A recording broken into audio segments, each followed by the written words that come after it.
that we want to change it to a fact whereby you now can become an acknowledged. The Eurozone is quite volatile. The US is also going into an election year, so they're going to be volatile in the US as well. If you look at the Far East, that's going to be fairly stable. But unfortunately, the East is not our big market. The East is more or less the people who support us in infrastructure development. So we are still going to see a fairly volatile market during the course of the year because of the impact of the Eurozone and America. But as a business community, the one area that I think we should focus on, and we'd like to focus on in Kenya, is the fact that we need to improve our internal efficiencies. That is something that we have control over 100% as a business community. Now, the efficiency of our production is going to be impacted on by several factors. One is the issue of energy cost. And that keeps going up and down currently because of the fact that we're relying mainly on hydro for cheap power.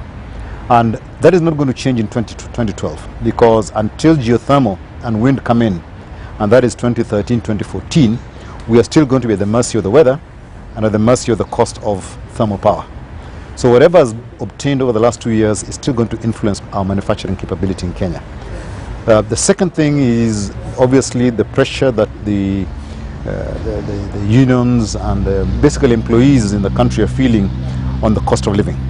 And there's going to be obviously a big push to increase the wages and everything else in this country. But if we do that, we're just going to start a spiral of costs going up.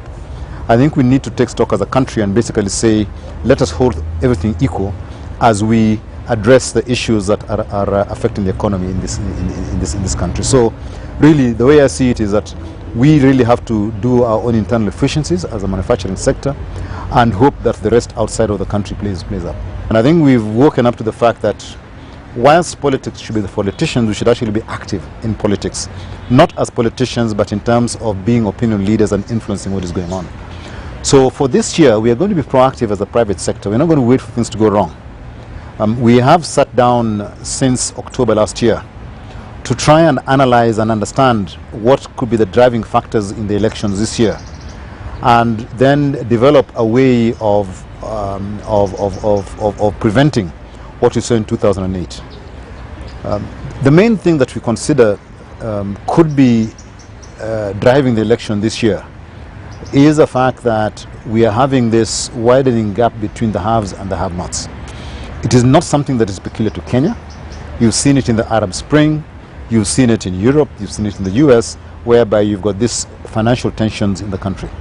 And we think that that is going to play out again in the elections in Kenya this year.